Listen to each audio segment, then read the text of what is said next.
face was all swollen up, and I thought I was winning fair square.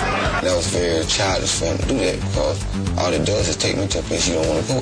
The only one calm in the dressing room was Roy. And he turned to me, he said, "Get me the rematch." I said, "What do we?" He said, "I don't care what it costs. Get me the rematch." In the rematch 5 months later, Roy gave the fans what they'd been waiting for. There was no artful pretense, no holding back. It was pure cockfight, a battle to the death, and Montel Griffin's bravado was going down. It was, boom, here's my left hook, now you want to taste it again? And Griffin reeled all the way across the ring on that one big shot. The fight was over in the first round. Roy had once again proven his power and dominance.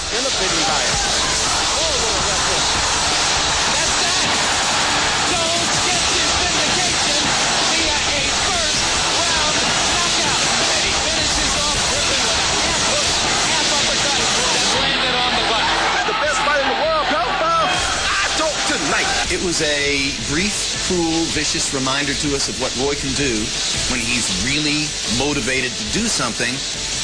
A lot of the boxing world said, why can't we see that every time?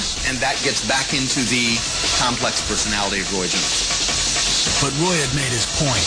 He had power when he needed it, control when he wanted it. He was undeniably his own man. He reached out again to his father to forge a new relationship on more equal terms. But Roy Jr. was rebuffed again. My father never wanted to know what he was doing, how he was progressing. He didn't want to know any of the details of his boxing career. I was there, but I wasn't physically there, you know what I mean? So I just kind of stepped back and watched it happen. If that went the wrong way, you'd have seen me. You didn't have to worry about nothing. Up next, a boxing heavyweight sparks a father and son reunion. His father would not let him fight Buster Douglas. It's just too much mass, you know what I mean? I just wouldn't run a Volkswagen into a Big Mac truck. It's just as simple. After redeeming himself against Montel Griffin, Jones gets his vindication via a first-round knockout. Roy Jones Jr. ruled the light heavyweight division. People don't realize he's really a 168 pounder, but he's fighting these big guys at 175. These guys are 6'2", and they walk around at 200 pounds. Virgil Hill was a legitimate big man with a long reach and a deadly jab. I feinted, I touched him with the hook up top, and I rested back, sat down, to the right. So far, it's Jones's power over Hill's jab. Whoa! Right to the body, down unheard of. The shot sounded like a .22 rifle going on. Hill's jab. Whoa! I think that was the hardest body shot I've saw thrown throughout my whole coaching and boxing career. He's holding the kidney area on the right side. Find out later that he did break a rib. Been knocked out. Even men bigger and stronger than Roy were no match for him. And the one-time middleweight considered taking on the ultimate opponent in prize fighting, a true heavyweight. I was very strong going to fight Buster Douglas because I had heard from Douglas's camp, some people there, that he was just a shell of himself. In the winter of '98, a promoter came up with $6 million for a match between Roy and the now fading former champion Buster Douglas. Despite nearly 6 years of almost total silence, Roy Sr. came forward. His father would not let him fight Buster Douglas. The thing I know about Roy is, if he get hurt, he won't quit. They have to kill him, you know what I mean? Not saying that he can't whoop him. There's just too much mass, you know what I mean? I just wouldn't run a Volkswagen into a Big Mac truck. At his father's urging, Roy pulled out of the negotiations, and they began a slow, cautious reconciliation. When they kind of first got back into it, you know, they just didn't come right out like, hey, Dad, love you, sorry, that kind of thing. It's like, oh, how are the chickens? When we get older, we get to the point where we learn to accept the fact that, you know, we screwed up, how we done something wrong, you know what I mean? Still, you have to look at it like there's a reason for everything. Defense, last 20 seconds.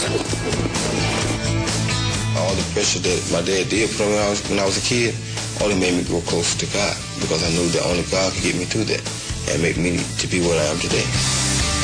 During the long years of estrangement from his father, Roy Jones Jr. had become a father himself. While they ain't around, they seem to find a reason. He has a set of twin boys and a third son, a toddler. No matter what. Parenthood is a tough thing. That's what people don't realize. And a lot of times you don't realize how tough it is until you get in that position yourself. Roy has regular visits with his youngest, Roy Jones III, and gained custody of the twins in 1999 when they were 7 years old. Hey, my youngest son and my set of twins, we're the best of friends. We just go out and hang together. Take my boys to do stuff, teach them how to fish, teach them how to plant, teach them ways of survival so in case something happens to me, knowing that they're going to be all right because they know how to survive. Because that was passed down to me from my dad and I passed it on down to them. Water your eyes, feel me? I wish all kids to say yes. Roy spends as much time with his kids as he can, sharing music together, playing games and sports, everything but boxing. Roy's determined not to repeat the mistakes of the past. He's done a great as a father, and I think he's going to even get better, but he might end up being a better father than I will. But that's the way it's supposed to be.